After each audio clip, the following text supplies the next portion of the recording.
안녕하세요. 리드런의 독서 감상실에 오신 것을 환영합니다. 오늘은 박경리 대하소설 토지 2권의 리뷰를 진행하겠습니다. 리뷰의 내용은 역사적 배경, 소설의 줄거리, 그리고 저의 감상평으로 구성되어 있습니다. 화면 칠판에 각 해당 내용의 요점을 정리했지만 눈을 감고 라디오처럼 편하게 들으셔도 좋을 것 같습니다. 중저음의 편안한 목소리로 진행하겠습니다. 먼저 역사적 배경을 살펴보겠습니다. 토지 2권의 시대 배경은 1898년 전후로 1권의 역사적 배경과 크게 다르지 않습니다.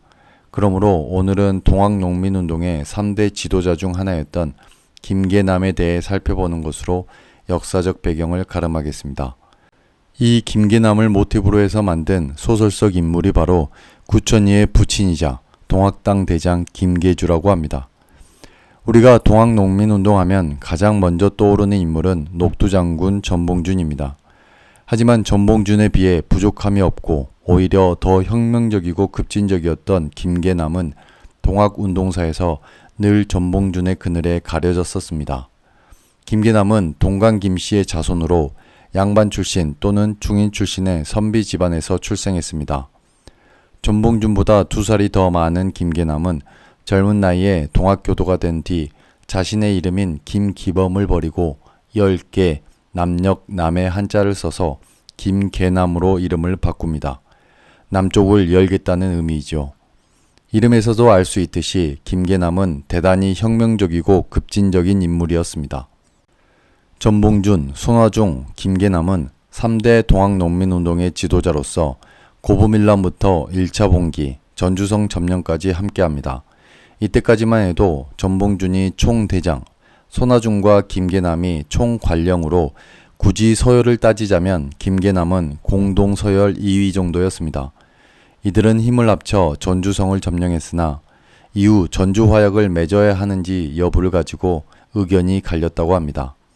전봉준과 손화중은 외세가 개입하기 전에 여기서 중앙정부와 전주화약을 맺고 정리하자는 입장이었고, 김계남은 무슨 소리냐, 이 기세를 몰아 청나라와 일본군이 들어오기 전에 한양까지 올라가야 한다는 입장이었습니다. 결국 전봉준과 손화중의 의견대로 전주화약이 맺어졌고 동학농민군은 해산하였습니다. 전주화약 이후 전봉준은 전북 금산면 원평 일대로 내려가 전라 우도를 관할하는 접주를 했고, 김계남은 남원으로 내려가 전라 자도와 경상도 일대를 관할하는 남원 대접주가 됩니다. 여기서 전라 자도, 우도의 기준은 한양에서 임금이 바라볼 때의 기준입니다. 이렇게 남원 대접주 생활을 시작한 김계남은 이곳에서 자신을 따르는 독립부대를 더 크게 길렀습니다. 이후 반일 무장항쟁의 성격으로 2차 봉기가 일어나자 전봉준 부대는 충남 공주로 진격하여 우금치 전투를 벌였고, 김계남 부대는 청주로 진격하여 청주성 전투를 벌이게 됩니다. 1차 봉기 때와 달리 2차 봉기 때 김계남은 전봉준의 휘하라기보다는 별도 독립부대 대장을 맡았고 각각 역할을 달리하여 진격했다고 합니다. 심지어 당시 주한일본 공사관 기록에는 동학교도들의 대선생 김계남과 다음 선생 전봉준이라고 표현하여 일본이 전봉준보다 김계남을 더 높은 서열로 생각했음을 보여주는 기록도 있습니다. 전봉준이 치고 올라간 공주 우금치 전투와 김계남이 치고 올라간 청주성 전투 모두 관군과 일본군에 의해 대패하게 되었고, 이렇게 동학 2차 봉기는 막을 내립니다. 이후 전봉준은 순창에서 은신하다 1984년 12월 2일 체포되었고, 이후 서울로 압송되어 재판을 받은 뒤 다음 해인 1985년 1월 처형됩니다. 김계남은 태인에서 은신하다가 임병찬의 밀고로 1984년 12월 1일 체포되었고 전주로 압송된 뒤 전주에서 바로 직결 처형됩니다. 이후 김계남의 머리만 상자에 담아 한성부로 올라가지요. 우리가 전봉준만 기억하고 김계남을 기억하지 못하는 이유가 바로 여기에 있습니다. 김계남은 전봉준과 달리 재판을 받지 않았기에 전봉준과 김계남은 그 기록에서 현저히 차이가 날 수밖에 없었고, 보국 안민을 주장했던 전봉준과 달리 김계남은 자신만의 목적이 뚜렷했던 급진혁명가였기에 조선의 기득권 세력 시각에서 보면 극단으로 치우쳤던 위험한 인물이었던 것입니다. 여기에서 김계남의 개인적 목적이란 무엇일까요? 김계남이 자신만의 왕국을 세우려고 했던 내용입니다. 위에서 말한 것처럼 김계남의 기록은 많이 남아있지 않아 이 모든 내용도 추측할 뿐이지만 이름을 김계남으로 바꾼 것이나 전주화약 이후 김계남이 남원 대접주로 내려와 있을 때 전북 임실의 상이암이라는 절에서 약 한 달간 머물렀다는 점이 이를 뒷받침합니다. 임실의 상이암은 고려 태조 왕건과 조선 태조 이성계가 각각 고려와 조선을 세우기 전에 머물렀던 장소였다고 하니 김계남이 한 달간 머무른 것이 꼭 우연으로만 보이지는 않아 보입니다. 여기까지 김계남에 대해 살펴봤습니다. 전봉준보다 2살 더 많았고 더 급진적이었으며 전주성 점령 후 서울까지 곧바로 진격하자고 주장했던 김계남. 만일 그의 말대로 전주성에서 멈추지 않고 청일 양국이 들어오기 전까지 쭉 밀고 올라갔다면 이후 우리 역사는 또 어떻게 진행되었을까요? 재밌는 상상을 해봤습니다. 김계남에 대한 위의 내용은 전북TV 차별 없는 세상을 꿈꾼 김계남 장군과 불꽃 같은 삶 김계남을 참고하였습니다. 이제 소설의 줄거리로 넘어갑니다. 최치수의 제안을 거절한 강포수는 조중구의 손에 쥔 최신총을 보고는 함께 마을로 내려옵니다. 최치수와 조중구, 강포수는 뒷산에 올라 사격 연습을 하고 예전 궁수를 익혔던 최치수는 빨리 총을 다뤘습니다. 그렇게 최참판댁에서 생활을 하게 된 강포수. 점점 무료해질 무렵 그의 눈에 귀녀가 들어옵니다. 귀녀는 가끔 눈웃음을 흘리며 강포수에게 술과 안주를 가져다 주었습니다. 이미 40줄이 된 강포수는 워낙 얽매이는 것을 싫어하기에 여자와 살림 차릴 생각은 한 번도 해본 적이 없었습니다. 그런데 이상하게 귀녀의 눈웃음이 자꾸 생각나는 것입니다. 어느덧 강포수를 마을에 계속 잡아두는 것은 최신 엽총이 아니라 귀녀가 돼버립니다. 월선이 떠난 뒤 용인은 강청댁과 거리를 둡니다. 자신이 해야 할 일들은 하지만 강청댁과는 말을 섞지도 잠을 함께 자지도 않습니다. 강청댁은 이제 칠성의 아내 이민애를 질투합니다.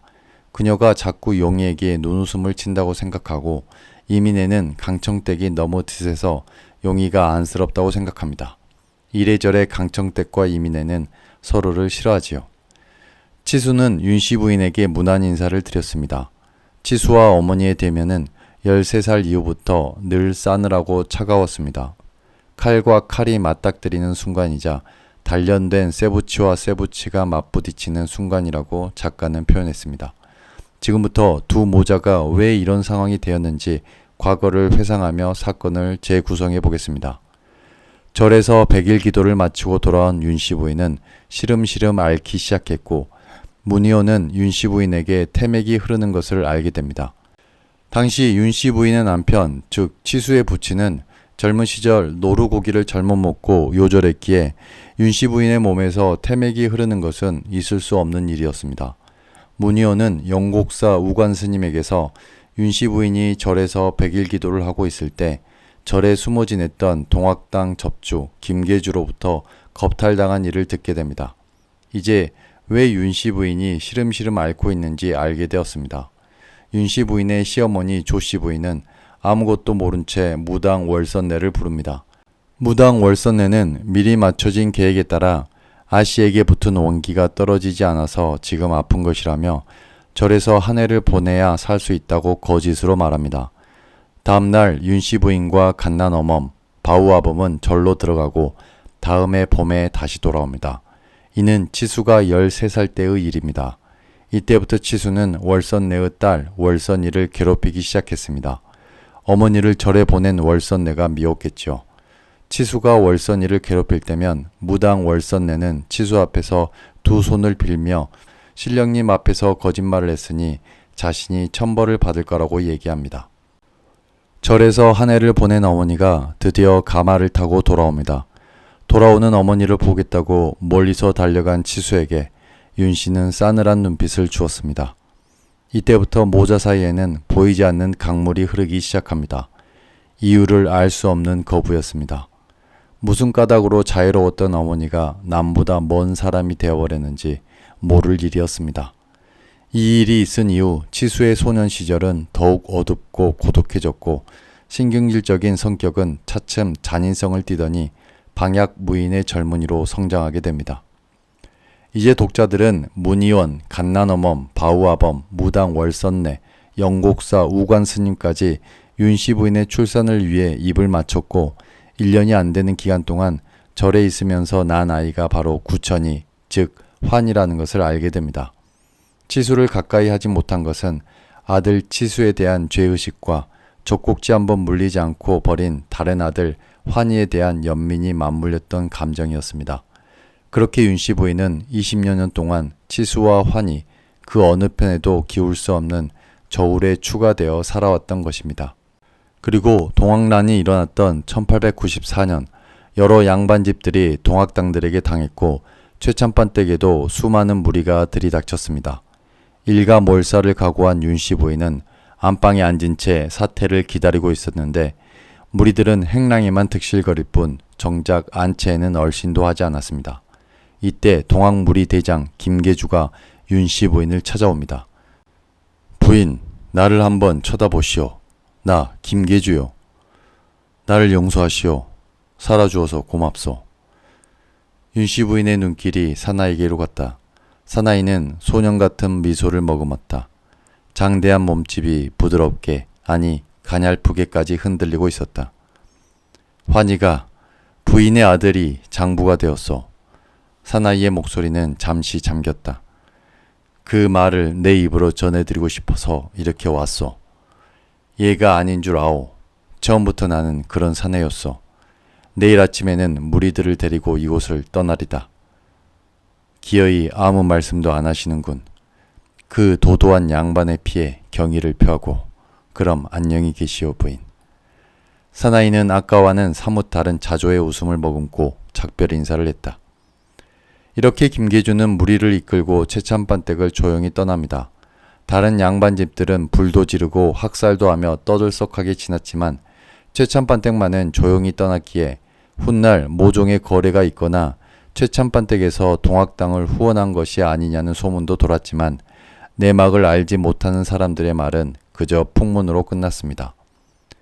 최참판댁을 떠날 때 김계주는 아들 환희에게 그의 생모를 알려주었고 그해 말 동학난이 비극으로 막을 내렸을 때 살아남은 환희는 백부인 연곡사 우관스님을 찾아가지 않고 어머니 윤씨를 찾아갔던 것입니다. 구천이가 환희라는 것을 한눈에 알아본 윤씨 부인은 그를 조용히 받아줬고 3년 동안 그 집에서 머슴 생활을 한 환희는 최치수의 아내를 데리고 야반도주를 한 것입니다. 그리고 지금 최치수는 도망간 그들을 사냥하기 위한 준비를 모두 끝마쳤습니다. 사냥 첫날 치수는 연곡사에서 하룻밤을 묵습니다. 연곡사는 어머니가 있었던 비밀스러운 절입니다.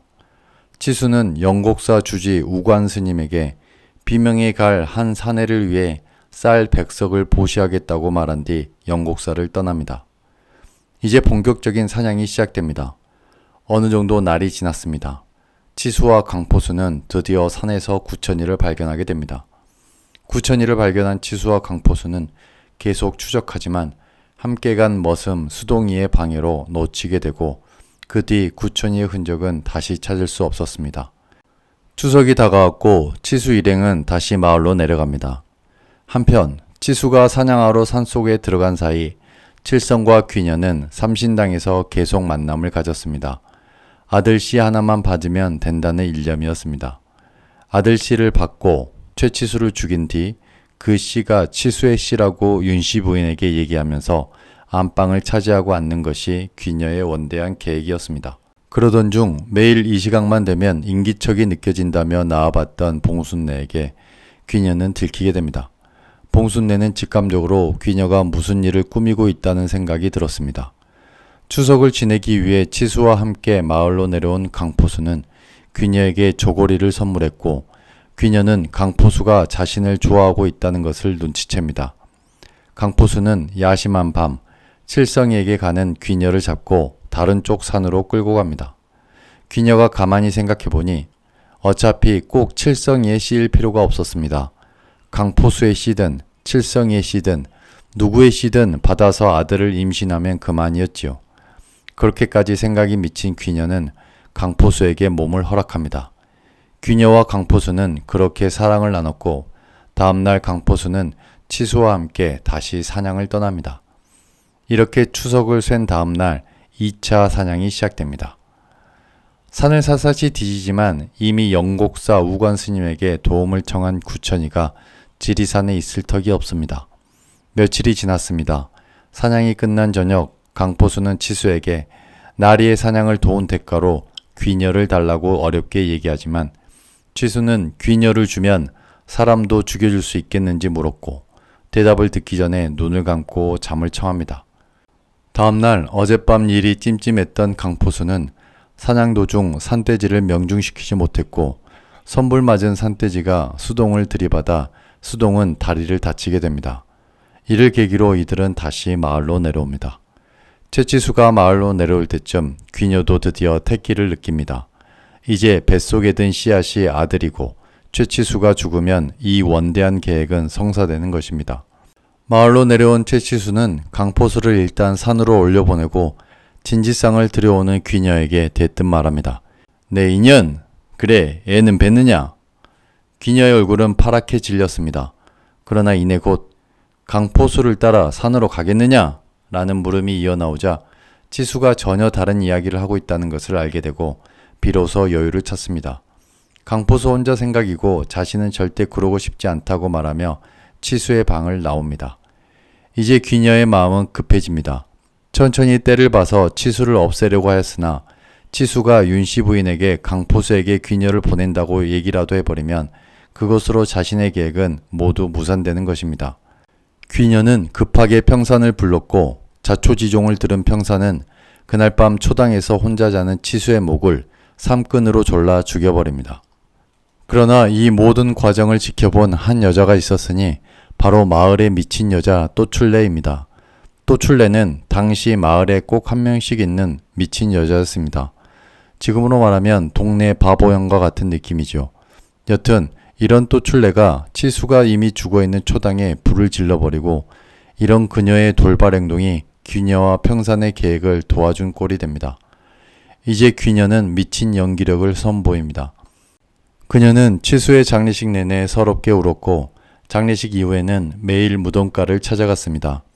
어느덧 마을에는 귀녀가 치수의 아이를 뵌 것 아니냐는 소문이 돌았습니다. 한편 윤씨 부인은 치수의 죽음이 석연치 않다고 생각합니다. 또출레가 미쳤지만 평소 남을 해코지했던 적이 없었고 미친 사람이 새끼줄도 아니고 삼끈을 미리 준비했을 리 없다고 생각했습니다. 여기서부터 책은 추리소설 뺨치는 윤씨 부인의 동선으로 독자들에게 카타르시스를 선사합니다. 윤씨 부인은 맨 처음 환희를 의심했습니다. 자기가 당하기 전에 먼저 손을 쓴 것은 아닐까. 그러나 사건 당일 은신처에서 한 발짝도 나가지 않았다는 우관 스님의 편지가 있었기에 구천이는 알리바이가 성립됩니다. 다음은 강포수였습니다. 노잣돈을 넉넉히 챙겨주지 못했다는 것을 알았기 때문입니다. 그러나 사건 당일 강포수 역시 산속 화전민들과 함께 있었다는 게 확인되었습니다. 윤씨 부인은 봉순내를 찾았습니다. 봉순내, 지피는 자가 있는가? 봉순내는 쇳내가 어찌하며 말을 아꼈지만 봉순내는 사건이 있은 뒤부터 직감적으로 귀녀가 이 사건과 관계가 되었을 거라고 생각했습니다. 그리고 지금 귀녀가 임신했다는 소문도 이 사건과 관계가 있을 거라고 생각하고 있습니다. 봉순내는 윤씨 부인에게 조심스럽게 귀녀에 대해 얘기를 합니다. 귀녀가 예를 뱉습니다. 그리고 거기서부터 추궁해 보시면 다른 이야기도 나올 수 있을 것 같습니다. 윤씨 부인은 이제 귀녀를 불렀습니다. 윤씨 부인은 귀녀의 몸을 보고 홀몸이 아니라는 것을 금방 알아차렸습니다. 아비가 누구냐고 재촉했지만 귀녀는 눈물만 흘릴 뿐 얘기하지 않습니다. 윤씨 부인은 다시 한번 다그쳤습니다. 그러면서도 도대체 귀녀가 임신한 것과 아들 치수가 죽은 것이 무슨 상관이란 말인가 하면서 봉순내의 말을 의아해했습니다. 아직까지 윤씨 부인의 머릿속에 퍼즐이 맞춰지지 않았던 것입니다. 윤씨 부인의 재촉에 못 이기는 척 귀녀는 이제 이야기합니다. 마님 죽여주십시오. 아이의 아비는 바로 나리이십니다. 이 말을 들은 윤씨 부인은 그 자리에서 일어나 옳거니 하고 외칩니다. 이제 모든 퍼즐이 맞춰진 것입니다. 묘한 미소를 지으며 밖에 남자 하인들을 부르더니 귀녀를 곧바로 고방에 가두라 지시합니다. 바라카는 귀녀에게 윤씨 부인은 말합니다. 내 인연, 너는 내 아들이 생산하지 못하는 몸인 줄 몰랐더냐?